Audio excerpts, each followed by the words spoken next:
सब जब यीशु मसीह में आते हैं, यीशु मसीह को सुनते हैं, यीशु मसीह में अपना जीवन देते हैं, तो हम सीखते हैं। क्या करते हैं? सीखते हैं। सीखने के बाद हमारे जीवन में बदलाव आता है। क्या आता है? चेंज आता है। जब बदलाव आता है तो वो दिखाई देता है।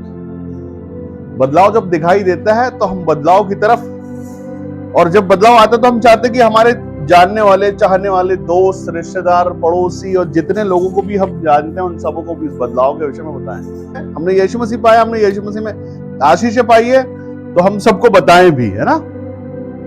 आइए कोई वचन निकाले मेरे साथ। कोई निकाले तीतुस की पुस्तक। तीतुस की पुस्तक निकाले कोई, उसका कोई पढ़े, 3रा अध्याय निकाले और पहले वचन से पढ़े। हाँ, तीतुस 3रा अध्याय पहले वचन से। लोगों को सुधि दिला कि हाकिमों और अधिकारियों के अधीन रहे, हाँ और उनकी आज्ञा माने, हाँ और हर एक अच्छे काम के लिए हाँ तैयार रहें, किसी को बदनाम न करें, किसी को बदनाम न करें, झगड़ालू न हो, झगड़ालू ना हो, कोमल स्वभाव के हों, हाँ, और सब मनुष्यों के साथ बड़ी नम्रता के साथ रहे। हालेलुया। कैसे रहे? सब मनुष्यों के साथ नम्रता के साथ में रहे, अपना स्वभाव बदले, अपना आप बदले, झगड़ालू ना रहे। क्या ना रहे? झगड़ालू। मसीहत और झगड़ालूपन दो अलग चीजें हैं, दोनों का कोई लेना देना नहीं है। झगड़ालू झगड़ालू है, मसीह मसीह है। मसीह जो है नम्र स्वभाव के होते हैं और झगड़ालू संसारिक होते हैं। जो संसारिक झगड़ालू है वो मसीही नहीं है, उसका मसीह से कुछ लेना देना नहीं है, वो झगड़ालू ही है। वो जो मसीहत में हम सीखते हैं, जैसे कि आज हम क्या कर रहे हैं? सुन रहे हैं और सीख रहे हैं। कितने लोग सीखेंगे इसमें से? कितने लोग एप्लीकेबल करेंगे? हाँ, तो जो बस सुनना है और मानना है। मानना, अगर मानो, जब सुनना है और मानना है तभी सुनो।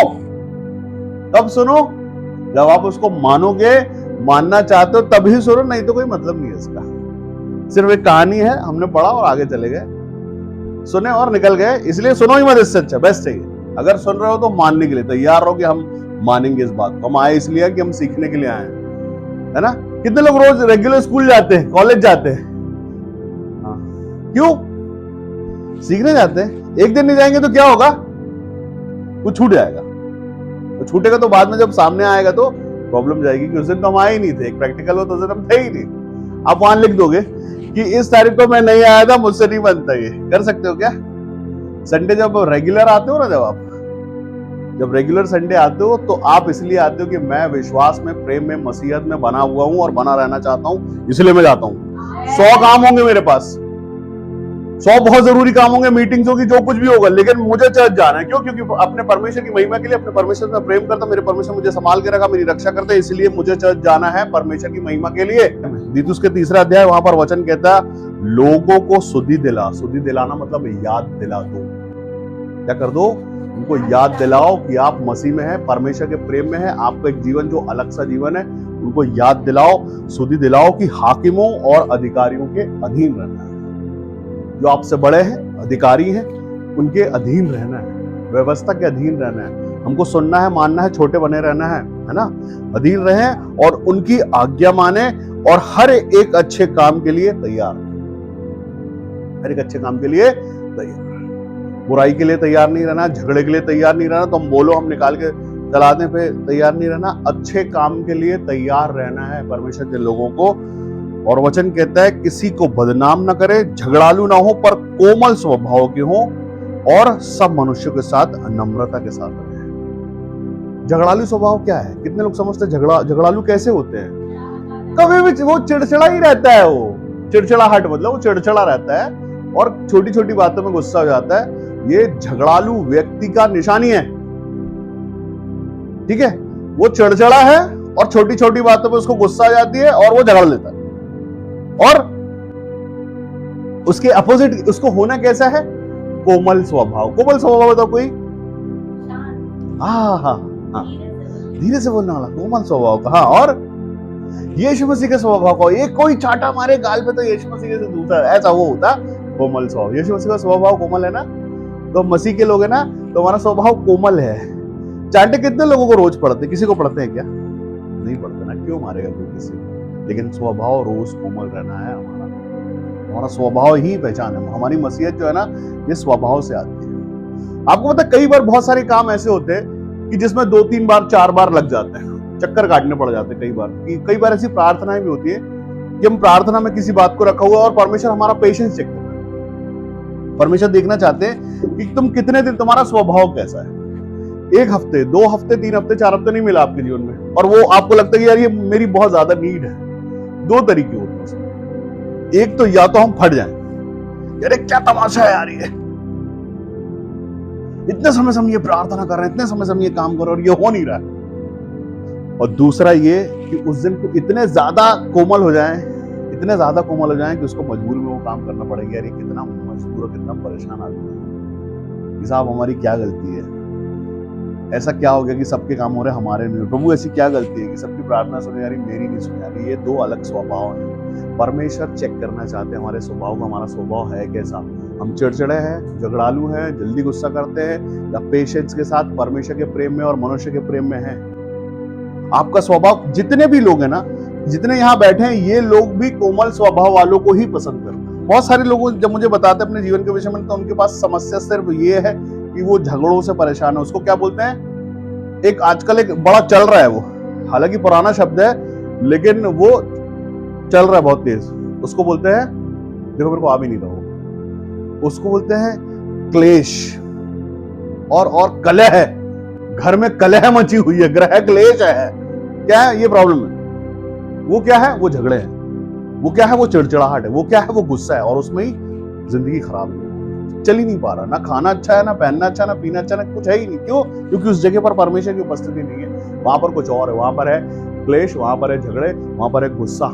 इसके कारण लोगों की जिंदगी सब, आप बहुत कमाते हो, आपके पास बहुत पैसे हैं, आपके पास सब कुछ है, लेकिन अगर शांति नहीं है, शांति कहाँ आएगी? शांति के राजकुमार के पास में। वो कौन है? वो यीशु मसीह। अगर आप यीशु मसीह में हैं, आपका स्वभाव मसीह ही है, तो आपके जीवन में परमेश्वर यीशु मसीह उसका स्वभाव बना रहेगा। आप आनंद में रहेंगे और आनंद बांटा करेंगे। आमीन। अगर आप परेशान हैं, चिड़चिड़े हैं, गुस्से में हैं और झगड़ालू हैं या ऐसी संगति में हैं, तो बहुत मुश्किल जाती है जीवन को काटने के लिए। ठीक है, ऐसे लोगों को लिखा है आज सुधि दिलाओ। मसीह के लोगों को बोला गया, ऐसे लोगों को सुधि दिलाओ कि भैया तुम मसीह में हो। क्या सुधि दिलाना उनको? कि तुम मसीह में हो। तुम्हारा स्वभाव कैसा है? तुम्हारा स्वभाव तो ऐसा होना चाहिए। ये स्वभाव तुम्हारा है क्योंकि तुम मसीह में, तुमने अपने जीवन को बदल दिया। आगे बढ़ते चले जरा, उसको कोई और पढ़े, आगे बढ़ाए। किसी को बदनाम ना करे, हाँ, झगड़ालू ना हो, हाँ, और कोमल स्वभाव के हो, हाँ, और सब मनुष्यों के साथ बड़ी नम्रता के साथ रहे। और क्योंकि पहले हम भी मतलब मसीह में आने से पहले हम भी निर्बुद्धि और आज्ञा ना मानने वाले और भ्रम में पड़े हुए और विभिन्न प्रकार की अभिलाषाओं और सुख विलास के दासत्व में थे। हाँ, और बैर भाव हाँ, और डाह करने में जीवन व्यतीत करते थे। हाँ, और घृणित थे। हाँ, और एक दूसरे से बैर रखते। पहले हम सब मनुष्य ऐसे ही थे। फिर क्या हुआ? पर जब हमारे उद्धारकर्ता परमेश्वर की कृपा हाँ, और मनुष्यों पर उसका प्रेम प्रकट हुआ, हाँ, तो उसने हमारा उद्धार किया। हाँ, और यह धर्म के कामों के कारण नहीं, हाँ, जो हमने आप किए, हाँ, पर अपनी दया के अनुसार नए जन्म के स्नान और पवित्र आत्मा के हमें नया बनाने के द्वारा हुआ। कैसे हुआ? परमेश्वर की उपस्थिति, पवित्र आत्मा के द्वारा, बपतिस्मा के द्वारा, यीशु मसीह ने मन को परिवर्तन, उद्धार के द्वारा आप बदल गए हैं। नहीं तो यही सब था आपके जीवन में। क्या क्या था? यही सब था। निर्बुद्धि होना, आज्ञा न मानना, भ्रम में पड़े रहना, हाँ, अभिलाषाओं में पड़े रहना, सुख विलास में, दासत्व में, बैर भाव, डाह, ये सब चीजों में घृणित, इनको, इन सब बातों को लिखा है घृणित बातें। इन सब में मनुष्य पड़ रहे थे। लेकिन उसके बाद जब हम यीशु मसीह में आते हैं, हम कहते हैं हम बॉर्न अगेन हो गए, हमने नया जन्म पा लिया, तो ये सब चीजों से हम बाहर आ जाते हैं। ठीक है, लेकिन उसके बाद भी, उद्धार पाने के बाद भी, बपतिस्मा पाने के बाद भी अगर ये सब बातें हैं, तो उसका मतलब क्या है? इसका मतलब हम खुद को धोखा दे रहे हैं। क्या कर रहे हैं? खुद को धोखा दे रहे हैं। अगर ये चीजें हमारे अंदर आज भी है, तो उसके बाद मतलब हम सिर्फ मुंह के मसीह हैं और बाकी कुछ नहीं है। ये धोखा है, हम खुद को धोखा दे रहे हैं। अगर जीवन में चेंज नहीं आ रहा है, तो इसका मतलब इन सब बातों से कुछ चल रहा है, साथ में कुछ आगे बढ़ा है, इसलिए कुछ बदलाव नहीं, कुछ तो ऐसा है जिसकी वजह से ये उद्धार हो गया है। परमेश्वर यीशु मसीह में हमारे अच्छे कामों के कारण उद्धार नहीं पाया, हमने परमेश्वर यीशु मसीह की दया, प्रेम, अनुग्रह, पवित्र आत्मा और अपने प्रेम के कारण ये पाया है यीशु मसीह में। और जिसका उद्धार हो गया उसके अंदर कुछ नई बात आ गई है, उसके अंदर फिर पुराना बैर भाव डाह ये सब है नहीं, वो बदल गया है, वो झगड़ालू नहीं है, वो दीन है, वो नम्र है। और ऐसा ही हम सबों के साथ, परिवार के अगर 4 लोग हैं, 4 लोगों में से भी अगर 3 अच्छे और 1 खराब है ना, तो उसको भी सुधि दिला दो, वचन कहता है। उसको बता दो इसके पहले कि तुम नाश हो जाओ, आज तुम्हें सुधि दिलाया जाता। नाश होने से पहले सुधि दिलाई जा रही कि आज इस बात को याद कर लो कि तुमको जो है क्या करना है। इस बात को खूब अच्छे से दिला दो याद कि देखो इसके पहले कि नाश हो जाओ, या विश्वास करो तुम यीशु मसीह में हो, यीशु मसीह के प्रेम को जानते हो और अब बदलाव का जीवन जीते हो। और नहीं जीते तो जीने लग जाओ यीशु मसीह में। परमेश्वर यही चाहते हैं, हम सब परमेश्वर में हैं ही इसलिए कि हमारे जीवन, परमेश्वर भी यही चाहते कि हमारी उन्नति हो और हम भी उन्नति चाहते हैं। लेकिन उन्नति नकली नहीं होती है, हालेलुया, खोखली उन्नति नहीं होती। परमेश्वर यीशु मसीह में सिर्फ उन्नति है और बहुत अच्छी उन्नति, और उन्नति आप कर रहे हैं, परमेश्वर चाहते हैं आप और उन्नति करें, लेकिन कैसे? आमीन। और मैं आपको एक बताना चाहता हूं कि कई लोग ना इस बात को लेके बड़े कंफ्यूज हैं। वो सुधि दिलाते हैं, बहुत अच्छा काम करते हैं, लेकिन सुधि दिलाना किसको है? यहां से थोड़ा टर्निंग पॉइंट है कि सुधि दिलाना हर किसी को नहीं है। बाप रे, खतरनाक वचन आया, चलो समझते आगे। 3 अध्याय के 10वें वचन को पढ़ो।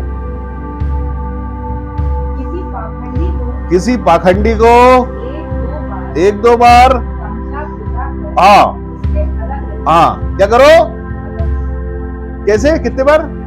पाखंडी से डायरेक्ट अलग मत हो जाओ। पाखंडी कौन है? यहां पर पाखंडी जिसके लिए विषय में लिखा है, कौन पाखंडी हुए?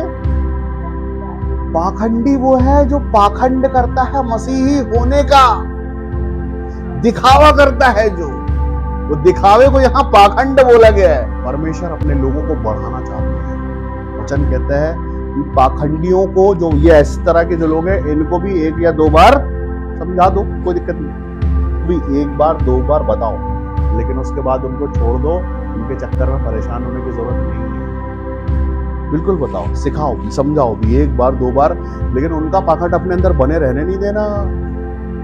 1 बार बोलो, 2 बार बोलो। वचन कहता है एक जगह और इसमें लिखा हुआ है कि यदि तेरे भाई से तेरा कुछ विरोध है और तू परमेश्वर की वेदी पर भेंट चढ़ाने को जाता, तो अपनी भेंट को वहां पर रख दे। पहले तेरे भाई के पास जा, मेल मिलाप कर, बात कर, उसको मना पटा, भाई देख ऐसा ऐसा है, मैं भेंट चढ़ाने जा रहा हूँ, मेरी मुलाकात अच्छे से नहीं है, परमेश्वर स्वीकार नहीं करेंगे, और मुझे अपनी भेंट क्योंकि परमेश्वर को चढ़ाना है, मेरा मन ये है, इसके लिए मैं तेरे पास आया हूं, तू मेरे पास नहीं आया, मैं तेरे पास आया हूं मेल मिलाप करने के लिए, कर ले मेल मिलाप। वो नहीं करता, वापस एक बार जाओ, फिर से बोलो मैं मेल मिलाप करना चाहता हूँ। इसके बाद भी अगर वो मेल मिलाप नहीं करता तो किसी तीसरे मनुष्य को लेके जाओ कि भाई ये मेरे से मेल मिलाप नहीं करता, मेरे को परमेश्वर की भेंट चढ़ानी, वो नहीं मानता, फिर कलीसिया के पास जाओ, कलीसिया से बोलो कि मुझे परमेश्वर को भेंट चढ़ाना है, ये मेल मिलाप नहीं कर रहा। उसके बाद लिखा है कि उसको अन्य जाति समझकर उसके हाल पे छोड़ दो, परमेश्वर भेंट स्वीकार कर लेंगे। आपने अपना काम किया ना, अपनी मसीहत दिखाई ना, और वो उसने अपना पाखंड दिखाया। तो ये दोनों लोग अलग अलग इस बात को खूब अच्छे से पहचाने। उनके चक्कर में अपनी ब्लेसिंग्स खराब नहीं करो। हालेलुया। तुम्हारे साथ तुम्हारे परमेश्वर की उपस्थिति है। परमेश्वर चाहते हैं चीजों से अलग रहो आप। अगर आप अलग रहेंगे तो आप ब्लेस्ड हैं। हम जीवित है परमेश्वर। जीवित परमेश्वर मतलब एक्टिव। आपके रिलेशन जो परमेश्वर के साथ है ना, एक्टिव है वो, और ये वही कारण है कि आप तरक्की पे हो। आमीन। आपके साथ अगर परमेश्वर बातचीत करते हैं, आप परमेश्वर से बातचीत करते हैं, तो वो सुनेंगे। लेकिन आपका परमेश्वर जिंदा, आपने बोला प्रभु मेरे जीवन में तकलीफ है, ये हटा दो, परमेश्वर जिंदा, उन्होंने सुना, हटा दिया, वो जिंदा होने का प्रमाण है। प्रभु मैं रोग में हूं, मेरा रोग ठीक कर दो, परमेश्वर ने सुना, जिंदा परमेश्वर, सुन के मान लिया और आपको चेका कर दिया, जिंदा परमेश्वर है। आपने बोला, उसने सुना, ये जिंदा होने की निशानी है। आप आमने सामने 2 लोग बैठे हुए एक दूसरे से बात करें, वो जिंदा होगा तो बात करेगा, और अगर जिंदा नहीं होगा तो बात नहीं करेगा। तो जब आप जिंदा परमेश्वर के साथ में, जिसका आशीष का हाथ आपके सिर पे है, तो हमेशा आपको अधीनता में चलना है। आज हम सुन रहे हैं और सीख रहे हैं। हालेलुया। अधिकारियों के अधीन, जिसके पास परमेश्वर ने अधिकार दिया है। अधिकारी कौन है? जिसके पास परमेश्वर ने अधिकार दिया है। परमेश्वर का अधिकार, परमेश्वर अपने लोगों पर जिसको वो चाहते हैं उसको अधिकार देता है। अब उसकी शक्ल अच्छी हो नहीं हो, वो अच्छा बोलता हो नहीं बोलता हो, वो क्वालिफाइड हो नहीं हो, परमेश्वर की इच्छा है। वचन कहता है कि मैंने नीचों और तुच्छों को चुना है। किसको चुना है? ताकि ज्ञानवानों के ज्ञान को नाश कर दूं। तो परमेश्वर प्रसन्न अगर आपसे ना, तो लोगों को प्रसन्न होना पड़ेगा। और वो क्या, कौन प्रसन्न करता पता? वो प्रसन्न करता है आपका दीनता, आपका नम्रता और वो प्रेम, आपका छोटा होना, आपका अधीन होना परमेश्वर को प्रसन्न करता है। अगर आप दीन नहीं है, आप नम्र नहीं है, परमेश्वर को प्रसन्न नहीं कर सकते। परमेश्वर को तो छोड़ो, मनुष्य को भी प्रसन्न नहीं कर सकते, है ना। दो तरीके के लोग होते हैं। जब अभी देखो आप कि जब आप किसी से मिलते हो तो किसी का बात करने का स्टाइल आप बड़ा एटीट्यूड में रहता हो, ऐसा कर दो वैसा कर दो, कैसा लगता है उससे बात करना। और कोई वही चीज आपसे दीनता से बोले, कुछ मांगना भी हो, जरा फोन दो, मेरा बैटरी डाउन हो गई है, मेरे को बात करना बहुत अर्जेंट है, दोगे इसको? पता नहीं क्या करते भाई, वो किसको फोन लगा दे तुमको फंसा दे। और कोई यार बड़ी दीनता से बोले कि भाई मेरी बहन जो भी बोले आपको, मेरे पास मेरी बैटरी चली गई है या मेरा बैलेंस खत्म हो गया, बहुत अर्जेंट कॉल करना, आप ही लगा के दे दो, मैं बात करूंगा, आप स्पीकर बात करो, कैसे लगेगा आपको? आप करा, उसमें ईमानदारी समझ में आएगी थोड़ी सी, आप मदद कर दोगे, हेल्प कर दोगे। तो ये स्वभाव है, स्वभाव ही से आप आशीषित हो सकते हो, स्वभाव ही से आप हमेशा के लिए। परमेश्वर अपने यीशु मसीह आज आपको सिखाते हैं, पौलुस आपको ये बता रहा है आज कि आपका स्वभाव कैसा हो और कैसे लोगों के साथ हो और किन के लिए, अगर आप चाहते हो बदलाव हो तो किन के लिए हो, कौन परमेश्वर में है कौन पाखंड में है। हर किसी की आत्मा की प्रतीति मत करना। ये बहुत अच्छा है लोगों पर दया करना, बहुत अच्छा है लोगों की सुधि लेना, बहुत अच्छा है, लेकिन उस आत्मा की प्रतीति करना पहले, मदद करना बहुत अच्छा है, हेल्प करना बहुत अच्छा है, जीवन भर बेटा हेल्प करना, लेकिन किसकी हेल्प होनी चाहिए, किसकी मदद होना चाहिए, कौन सच में नीडी है ना, उसकी मदद करना।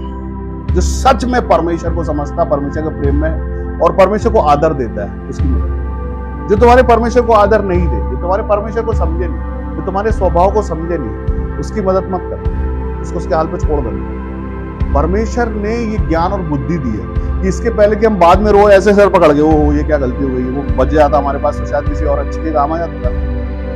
या कोई दो लोग आपके पास 100 रुपए मांगने पहुंचे, एक ऐसा आदमी जिसको आप समझते हैं कि ये थोड़ा बदमाश किस्म का है, लेकिन वो भी नीडी आपके पास आया, आपको लगता है यार मेरी रईसी की बात है, आज प्रेस्टीज की बात है, 100 रुपए मांग रहा है, अगर नहीं दूंगा तो कल 4 लोगों को बताएगा, तो मेरे पास 100 रुपए है लेकिन देने वाला। तो चलो एक काम करते हैं, दे तो देते हैं। उसके बाद एक सच में नीडी पर्सन तो सच में बहुत ज्यादा जरूरतमंद होगा, वो बोलेगा भाई मैं कल लौटा दूंगा, बहुत ज्यादा जरूरत है, और वो जरूरत मैं नहीं बताऊंगा आपको, आप समझ लो किस बात की उसको वो मांगे और आपको लगे यार एक ही 100 रुपए और उसको मैंने दे दिया, वो जब वापस आ रहा तो ऐसे आ रहा है, आपको लगे यार 100 खराब हो गया, इसकी जगह चले जाते हैं, उसके बच्चे रोटी खा लेते हैं और इसने नशा कर लिया है, और आप अपने आप को तकलीफ में मानो, यार गलती है। परमेश्वर यही चाहता है, अपने ज्ञान अपनी बुद्धि के साथ, परमेश्वर के प्रेम के साथ इस बात को सीखो, समझो कहां पर कैसे किनको, ज्ञान भी उनको दो। बाइबल में लिखा हुआ है कि मोतियों को सुअरों के आगे मत डालो। कितने लोग डालते मोती सुअरों के आगे? भाई मोती बहुत महंगे होते हैं, महंगे होते ना मोती, और सुअर मोती खाएगा ही नहीं, उसके मतलब का ही नहीं हो, उसके मतलब को जो खाना वो खाता, मोती का क्या करेगा? वो क्या करेगा? पैरों से कुछ ये क्या डाल दिया मेरे सामने गोल गोल चीज, इसका क्या करूं मैं? बाइबल में सिस्टर बहुत सारे जानवरों का जिक्र है, सुअर को भी जिक्र है, लेकिन कौन है सुअर, कौन है कुत्ता, और किसके विषय में लिखा है? सुअरों के विषय में लिखा है। सुअरों की बुद्धि जैसे मनुष्य के लिए लिखा है, जिनकी बुद्धि चलती नहीं, समझते नहीं, जो उनके लिए लिखा हो। और जो मोती है वो परमेश्वर का वचन और वो ज्ञान है जो स्वर्ग से आता है। आमीन। पवित्र आत्मा सहायक परमेश्वर आपको ज्ञान बुद्धि और समझ देता है।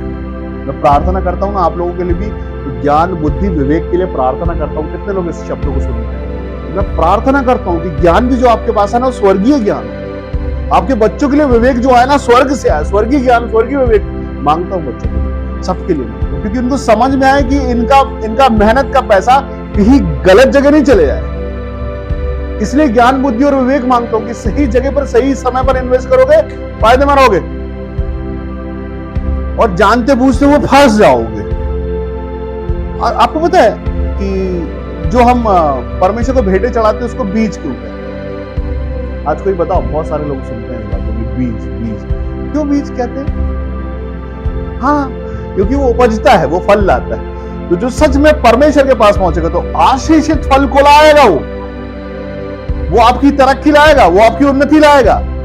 हम जिस परमेश्वर को जानते हैं वो परमेश्वर हमें जीवन देने वाला परमेश्वर है। हम इसी शरीर में रहते हैं, अपनी पुराने जीवन में रहते हैं, और यीशु मसीह जब हमारे जीवन में आता है तो हम इसी शरीर में, इसी जीवन में नए हो जाते हैं। एक समय हम दुख देखते हैं, तकलीफें, परेशानी देखते हैं, और यीशु मसीह में आने के बाद हम आशीषें देखते हैं, हम खुशियां देखते हैं। बीमार रहने वाला फिर बीमार नहीं रहता, गरीब रहने वाला फिर गरीब नहीं रहता, परेशान रहने वाला फिर परेशान नहीं रहता। तो हम परमेश्वर में आते हैं, हमारे चेहरे बदल जाते हैं, जीवन बदल जाते हैं, हम खुशियों में, आनंद में आ जाते हैं। कैसे होने पाता? क्योंकि हम परमेश्वर में आ जाते हैं, और सच में परमेश्वर में, परमेश्वर आपसे प्रेम करते हैं। एक बदलाव का जीवन हम जीते हैं यीशु मसीह में,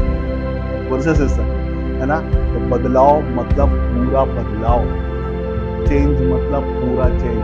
आधा आधा नहीं चलता, चलते ही नहीं है। उसको बाइबल में पाखंड बोला गया है। अगर हम यीशु मसीह में आए तो सच में चांटे भी पड़ रहे हो तो दूसरा गाल दिखाना, अगर कर सकते हो तो मसीह में रहना है, बदलना है, पूरे तरीके से बदलना है। जितना ज्यादा समय हो सके परमेश्वर उसकी उपस्थिति और उसकी संगति में देने का ईमानदारी के साथ हमारे लिए जरूरी है। परमेश्वर भी आपसे ईमानदारी मतलब ईमानदारी ही चाहते हैं। अगर परमेश्वर कहते हैं दीन बनो, नम्र बनो, झगड़ालू मत रहो, कोमल स्वभाव करो, कोमल स्वभाव बदलना। परमेश्वर के लिए जैसा परमेश्वर चाहते हैं वैसा स्वभाव बना। बहुत सारे लोग क्या होते हैं ना, कुछ समझदार हो जाते हैं, उनको समझदारी बहुत आ जाती है, वो अपने हिसाब से चीजें, मैं बताऊं परमेश्वर का वचन उसमें चेंज नहीं कर सकते आप, वो जैसा है वैसा ही है। आप अपने हिसाब से मॉडिफाई नहीं कर सकते उसको। इसकी लाइट निकाल के मर्सिडीज की लगा लो मारुति की, कर पाओगे क्या? यहां नहीं कर सकते। परमेश्वर में, परमेश्वर कहते हैं कि शुद्धि दिलाओ, कि अधीनता स्वीकार करे तो अधीनता में ही रहना पड़ेगा। दीन होना है तो दीन ही रहना पड़ेगा, नम्र है तो नम्रता ही रहना पड़ेगा, और परमेश्वर के लिए वैसा बनना पड़ेगा जैसा वो चाहते हैं। अगर हम मुंह मांगी आशीष से चाहते हैं परमेश्वर से, तो परमेश्वर का कहना वर्ड टू वर्ड मानना पड़ेगा, जैसा बोला गया वैसा मानना। अब उसमें ये नहीं बोल सकते कि प्रभु थोड़ा ग्रेस दे दो ना प्लीज। उसने बोला ये ग्रेस ही तो है सब, मेरा अनुग्रह ही तेरे लिए बहुत है। बीच में आप गैप नहीं दे सकते, अपने हिसाब से चीजें मॉडिफाई नहीं कर सकते। परमेश्वर में अगर रहना है तो वैसा ही रहना है जैसा परमेश्वर चाहते हैं। वचन आज यहाँ पर आपसे कह रहा है, 10वां वचन ऐसा कहता है कि किसी पाखंडी को 1-2 बार समझाकर उससे अलग रहे। क्या करो? उससे अलग हो जाओ। हालेलुया और प्रेज द लॉर्ड, है ना? समझा के, और ये सोचो कि रोज रोज बस उसको समझाते ही जाओ कि अरे सुनो भाई, परमेश्वर अलग है, परमेश्वर तुमसे चाहता है दीन हो जाओ, नम्र हो जाओ, परमेश्वर तो ऐसा है, परमेश्वर तो यही चाहता है, और रोज जाओ उससे घर बताने के लिए ये बात। 10वें वचन पर है जहां पर ऐसा लिखा है, किसी पाखंडी को 1-2 बार समझा बुझाकर उससे अलग रहे, यह जानकर कि ऐसा मनुष्य भटक गया है और अपने आप को दोषी ठहराकर पाप करता रहता है। पाप करता रहता मतलब हमेशा आदतन अपराधी हो गया, करता रहता। मतलब भाई किसी ने चोरी की, वो पुलिस में चला गया, उसको सजा पड़ गई, सजा होने के बाद वो छूट गया, और छूट के आने के बाद क्या क्या होना चाहिए उसके साथ? भाई एक मनुष्य ने चोरी की, जेल चला गया, उसको सजा मिल गई, वो जेल से वापस आ गया। अब क्या करना चाहिए उसको? चोरी नहीं करनी चाहिए, चोरी छोड़ देनी चाहिए, ठीक है। लेकिन अगर वो करता रहता है तो उसको क्या बोलते हैं? आदतन अपराधी। मतलब वो करता रहता है, तो ऐसे लोगों से दूर हो जाओ। एक बार समझा पाप किया आपने, यीशु मसीह पाप क्षमा कर दिया, लाल पाप भी क्षमा कर दिया, उसके समय चलो फिर से कर लेते हो पाप। क्या होता है? यीशु मसीह तो बैठे हैं इधर, लोग बात फिर से धो देंगे, फिर से कर लो पाप, फिर से धो लेंगे, फिर से कर लो पाप। भैया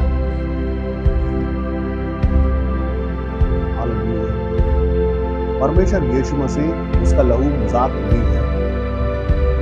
हमें उसके लहू की कीमत है। हम एक गाना गाते हैं, तेरा लहू बड़ा कीमती है, सच में कीमती है, देशों के लिए कीमती है, हमारी आशीषों के लिए कीमती है। हम जब किसी प्रार्थना को करते हैं किसी मनुष्य के लिए, जबलपुर में या जबलपुर से बाहर, है ना, तो जल पर हम यीशु मसीह का लहू बोलते हैं, मांगते हैं, बोलते हैं प्रभु ये आपका पवित्र लहू बन जाए, वो बन जाता है। उसी पानी की कीमत बढ़ जाती है और वो इतना कीमती हो जाता है कि कोई सर्जरी भी हो रही होती है तो टल जाती है।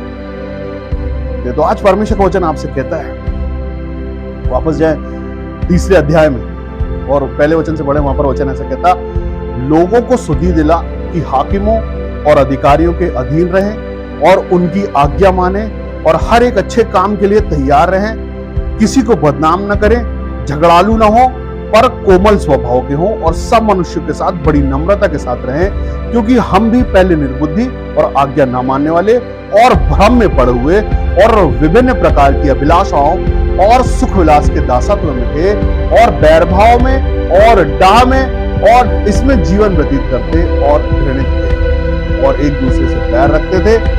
पर जब हमारे उद्धारकर्ता परमेश्वर की कृपा और मनुष्य पर उसका प्रेम प्रकट हुआ तो उसने हमारा उद्धार किया, और यह धर्म के कामों के कारण नहीं जो हम लोग अपने आप में किए हैं, पर अपनी दया के अनुसार नए जन्म के स्नान और पवित्र आत्मा के हमें नए बनाने के द्वारा हुआ। हालेलुया। जहां आप बैठे अपनी आंखों को बंद करें।